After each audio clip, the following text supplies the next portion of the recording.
Welcome to the Totally Honest Cooking Show. I'm Mark. Today we're doing shrimp pasta. Let's get started. Now, I was doing my normal thing. I was Googling, looking for recipes. Easy midweek meals because I'm behind my production schedule again. And I came across this one which the author claims could be done in 15 minutes. I don't believe them. I'm not going to time it because I've already started the pot of water boiling over there. I'm using rice noodles, but they're linguine, so whatever approximation you want is fine. I'm going to start with a small onion. You can chop this to be smaller than it is if this does not qualify as small. Honestly, I might use half. In fact, let's use half. If you don't want to use an onion for this, you can also use a shallot. You do you. I'm just going to cut this into half moons. I found this recipe from a Reddit post, and to be honest with you, the measurements were not great, meaning they were non-existent.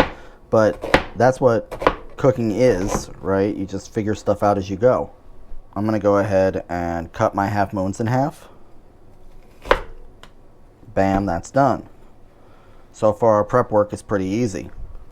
I've also peeled 4 cloves of garlic. This one kind of got liquefied when I pounded it flat. That's okay. Okay, once my water is boiling, these noodles will take 4 to 6 minutes. So I'm just going to go ahead and start everything. Little olive oil in my pan.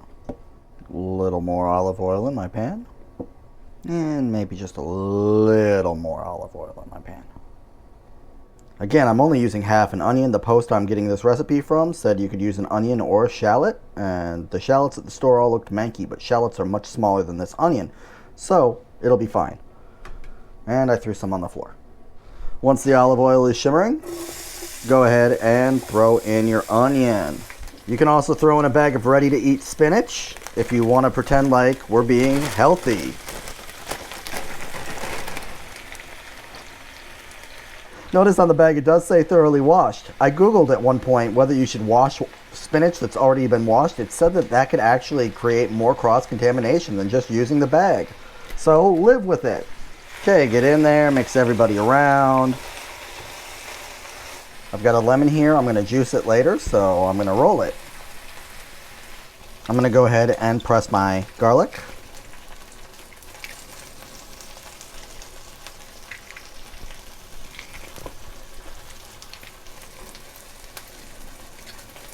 With our onion looking translucent, we can go ahead and add some ready-to-eat shrimp.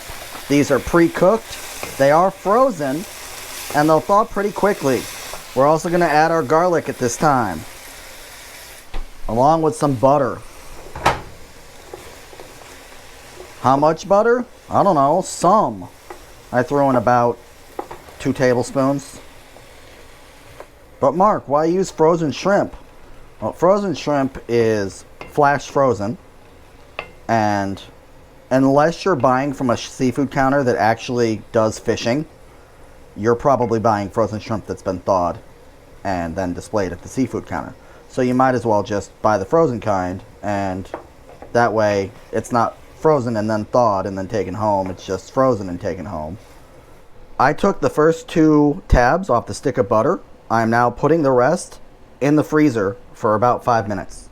Mark, why are you doing that? The reason I'm putting them in the freezer for about 5 minutes is so that they have a little time to firm up, so that they're cold when it's time to make the sauce, in hopes that it won't seize up and break. It's a midweek meal. I'm not going to try to fix it if it breaks. Who am I trying to impress? Now, over here, I've got a cup of Parmesan cheese that I grated. Grate your own cheese for this sort of thing. Cheese sauces do not do as well if you use pre-shredded cheeses. Okay, these are starting to look good. They're starting to smell good. It smells like shrimp is cooking in here. That's exactly what I wanted. My water's almost boiling. That's a good sign. Go ahead and get my nudes ready. This also might be good with some sort of white wine reduction. I do have a video for that I might put in the description below, but this is an easier way of making a midweek meal than that is. Pot's boiling, so I'm going to throw my rice noodles in. 6 minutes. Cut my lemon in half. And I'm just going to squeeze this into a container because it's easier. That's about 2 tablespoons of lemon juice. At this time, I'm going to go ahead and add some salt. About a teaspoon. Somehow during the chaos, I broke my second favorite mug. Draw your own conclusion. Okay, I'm throwing in my cheese. 1 cup of Parmesan. And my lemon, avoiding the 1 seed that fell into the cup.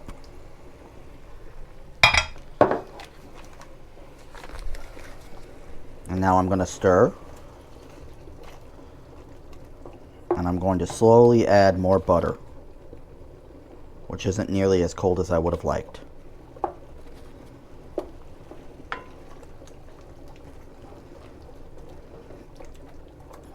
Then I'm going to give up on being slow and add a bunch of butter at once, along with 1 cup of my rice water. Theoretically, there's a lot of starch in that should help this sauce exist and tighten up. We'll see what happens in real life. I might just make a mess. Now, if you're using regular pasta, this will almost certainly work with just the water. If you are using gluten-free pasta, it will depend on what kind of pasta you are using. Rice is supposed to contain enough starch to make that work. In this case, it does not appear to have thickened up, but we're going to give it a minute to boil off some of the water. It's not thickening as much as I'd like, so I'm taking about a tablespoon or half a tablespoon, mixing it in with some of the sauce so that I'm not just sticking raw cornstarch in there, even though at this point it'll probably be marginal. By the way, when I say it'll be marginal, I meant the risk of it being any sort of harm. Okay, it's thickened up almost instantly, almost as though it was mocking me and just waiting for me to do that.